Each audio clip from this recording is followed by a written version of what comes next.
Welcome to BC study circle. పోటీ పరీక్షలకు మనం ఏ విధంగా సన్నద్ధం కావాలి, మన మైండ్ ఏ విధంగా ట్యూన్ చేసుకోవాలి, అందుకు సంబంధించిన డిఫరెంట్ టెక్నిక్స్ చూస్తున్నాం. ఈరోజు మనం మరొక 3 ముఖ్యమైనటువంటి కాన్సెప్ట్లను చూడబోతున్నాం. మొట్టమొదటి డెడ్లైన్ ఎఫెక్ట్. డెడ్లైన్ ఎఫెక్ట్ ఏంటంటే, ఉదాహరణకు మనకు ఫలానా రోజు పరీక్ష ఉంది అని చెప్పేసి ఏదో group 1 group 2 civil services exam date ఉందనుకోండి. ఆ ఎగ్జామ్ కంటే ఒక 1 మంత్ ముందు నుంచి మనం ప్రిపరేషన్ చేసేటటువంటి విధానం మారిపోతుంది. చాలా తక్కువ సమయంలో ఎక్కువ పేజెస్ చదవడం, ఎక్కువ ఇన్ఫర్మేషన్ చదవడం, ఎక్కువ ఫోకస్ చేయడం చేస్తుంటాం. ఆ నెల రోజుల కంటే ఇంకా 15 రోజుల ముందు ఇంకా ఎక్కువ ఫోకస్గా, వారం రోజుల ముందు ఇంకా ఎక్కువ ఫోకస్గా, రేపే ఎగ్జామ్ ఉంది అంటే ఇంకా ఎక్కువ ఫోకస్గా మనం చదువుతూ ఉంటాం. అంటే మనం చదివేటటువంటి విధానం ఎగ్జామ్ దగ్గర పడుతున్న కొద్దీ మారిపోతుంది, ఎఫెక్టివ్నెస్ పెరుగుతుంది. ఇక్కడ మనము ఏ విధంగా అప్లై చేసుకోవాలి అంటే, ఆర్టిఫిషియల్ డెడ్లైన్ని క్రియేట్ చేసుకోవాలి. అంటే ఎగ్జామ్ డేట్ రాకపోయినా కూడా నెక్స్ట్ మంత్లో ఎగ్జామ్ ఉంది, ఏ విధంగా రియల్గా ఎగ్జామ్ డేట్ ఇస్తే మీరు ప్రిపేర్ అవుతారో ఆ విధంగా ప్రిపేర్ కావడం ఇప్పటి నుంచి మొదలు పెట్టాలి.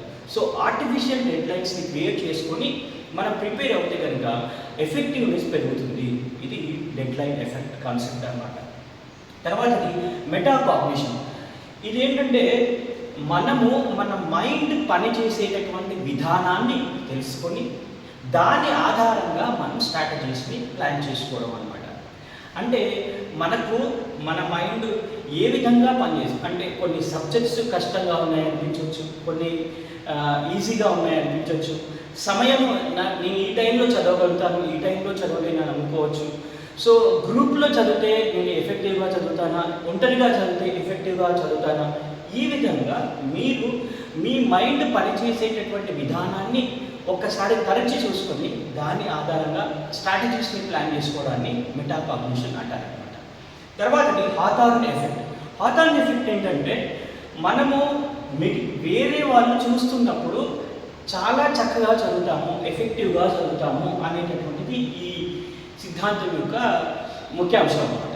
అంటే ఉదాహరణకి అందరికీ ఇది వర్తించకపోవచ్చు, కొన్ని విషయాలు కొందరికి వర్తిస్తాయి. ఉదాహరణకు మనం ఒంటరిగా చదివిన దానికంటే కూడా లైబ్రరీలో చదివితే, అరే వాళ్ళు ఎక్కువసేపు చదువుతున్నారు, వీళ్ళు ఎక్కువసేపు చదువుతున్నారు, నేను కూడా చదవాలి అనేటటువంటి ఒక మోటివేషన్ మనకు తెలియకుండా వస్తుందేమో. గ్రూప్ స్టడీస్లో చదివినప్పుడు అట్లా వస్తుందేమో. సో హాథార్న్ ఎఫెక్ట్ అంటే, పక్క వాళ్ళు గ్రూప్ స్టడీస్లో కానీ లైబ్రరీలో కానీ చదివినప్పుడు మనం ఎఫెక్టివ్గా చదువుతున్నాము అని అంటే దాన్ని అడాప్ట్ చేసుకోవచ్చు.